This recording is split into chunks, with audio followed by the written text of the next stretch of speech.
জাল পাসপোর্ট চক্রের অন্যতম চাই মনোজ গুপ্তার নাম পুলিশের খাতায় আগেই উঠেছিল। চাকরির নামে প্রতারণার অভিযোগে আগেও হাজতবাস করতে হয়েছিল এই মনোজকে। কিন্তু জাল নথি মামলায় গ্রেফতারের পরেও কেন মনোজের ওপরে নজর রাখেনি পুলিশ?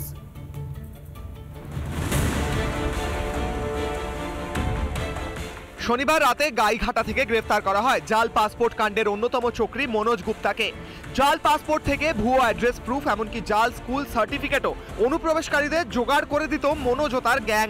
কিন্তু মনোজের কীর্তি এখানেই শেষ নয়, এর আগেও জেলের ভাত খেতে হয়েছে মনোজ গুপ্তাকে। ভুয়ো নথি মামলায় আগেও গ্রেফতার হয়েছে মনোজ গুপ্তা। ভুয়ো নিয়োগপত্র দিয়ে চাকরির নামে প্রতারণা করেছে সে। 4 বছর আগে গ্রেফতার করে নদিয়ার গয়েশপুর থানার পুলিশ। কয়েকদিন পরেই জামিন পেয়ে যায় মনোজ গুপ্তা। জামিন পেয়ে ফের কারবার শুরু করে মনোজ। যে মনোজ গুপ্তা 4 বছর আগেও জাল নথি মামলায় গ্রেফতার হয়, তার উপর কেন নজর রাখা হয়নি? জামিন পেয়েই কিভাবে আবার জাল নথির কারবার শুরু করে মনোজ?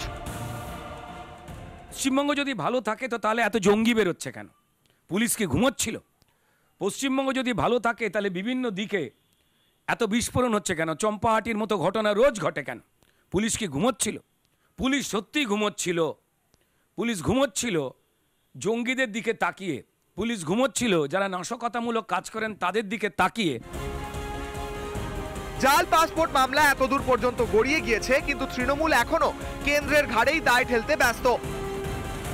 আজকে জাল পাসপোর্ট চক্র যখন সামনে আসছে, সেটা কিন্তু কেন্দ্রের বিদেশ দপ্তরের নিয়ন্ত্রণাধীন যে রিজিওনাল পাসপোর্ট অফিস বা সেখানকার কর্মচারীদের কিন্তু দায় বা দায়িত্ব নিতে হবে। কারণ বারবার বলছি, পাসপোর্ট ইস্যুইং অথরিটি কিন্তু রাজ্য সরকারের অধীনস্থ সংস্থা নয়। তদন্তকারীদের দাবি, জাল পাসপোর্ট মামলার শিকড় অনেকটাই গভীরে।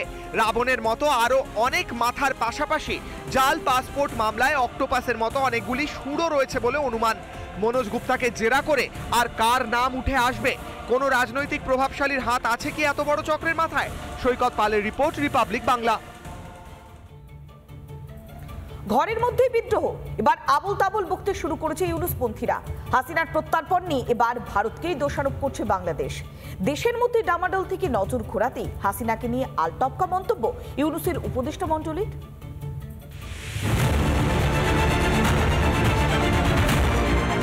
শেখ হাসিনার প্রত্যর্পণ দাবিতে ফের আজব যুক্তি বাংলাদেশের ইউনুসপন্থীদের। ফের ভারতের উপর দায় ঠেলার চেষ্টা বাংলাদেশের উপদেষ্টা মাহফুজ আলমের। হাসিনাকে নিয়ে তুঙ্গে উঠেছে জল্পনাও।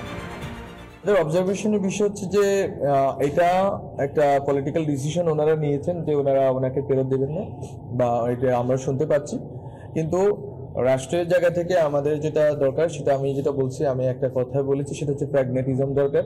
কোনো রকম হঠকারিতা আমরা করতে পারি না। বিদ্রোহের আগুনে জ্বলছে বাংলাদেশ। সরাসরি ইউনুসের বিরোধিতা শুরু করেছে বিএনপিও। এই সরকার ইচ্ছাকৃতভাবে নির্বাচন প্রক্রিয়াকে বিলম্বিত করছে। সংস্কার কোনো নতুন ধারণা নয়। কেউ যদি দাবি করে যে আমরা এই সংস্কারের দাবি নিয়ে এসেছি, সেটা ভুল। দেশের মধ্যে তীব্র ডামাডোল। পরিস্থিতি নিয়ন্ত্রণ না করতে পেরে এবার দেশবাসীর নজর ঘোরাতে ভারত বিদ্বেষে খেলা শুরু ইউনুসপন্থীদের। মাহফুজ আলম এতদিনে সেটা বুঝতে পেরে বলছে যে বাংলাদেশের কোনো ক্ষমতা নেই, বাংলাদেশের নিজের ক্ষমতা বাড়াতে হবে। ভারত পাত্তাই দেয় না, ভারত যে পাত্তাই দেয় না সেটা বুঝতে পেরেছেন মাহফুজ আলম। ইউনুস দায়িত্ব নেওয়ার পর থেকেই বাংলাদেশ জুড়ে হিন্দুদের উপর অকথ্য অত্যাচার চলছে। পুলিশের লাঠিচার্জ থেকে হিন্দুদের ঘর, উপাসনালয়ে ভাঙচুর করা হয়েছে। মুক্তিযোদ্ধাদেরও ছাড়েনি ইউনুস প্রশাসন। ভাঙা হয়েছে শেখ মুজিবুর রহমানের মূর্তি। মুক্তিযোদ্ধার গলায় জুতোর মালা পরিয়েছে ইউনুসপন্থীরা। এখানেই শান্ত হয়নি ইউনুস প্রশাসন। এবার বাংলাদেশের সংবিধান বদলাতে চাইছে ইউনুসের উপদেষ্টা মণ্ডলী। তৈরি করা হয়েছে খসড়াও। ইউনুসপন্থীদের মুখোশ খুলতেই শুরু হয়েছে বিদ্রোহ। অরাজকতার বাংলাদেশে ইউনুসের সুখের দিন শেষের পথে। দেয়াল লিখন পড়তে পেরেই কি এবার হাসিনা ইস্যুতেও ভারত বিদ্বেষী জিগির তুলছে ইউনুসপন্থীরা? রিপাবলিক বাংলা। নানা ধরনের কন্টেন্ট দেখার জন্য লাইক করুন, শেয়ার করুন আমাদের ফেসবুক পেজ, সাবস্ক্রাইব করুন আমাদের ইউটিউব চ্যানেল। পাশাপাশি অন্যান্য ব্রেকিং নিউজের জন্য অবশ্যই চোখ রাখুন রিপাবলিক বাংলায়।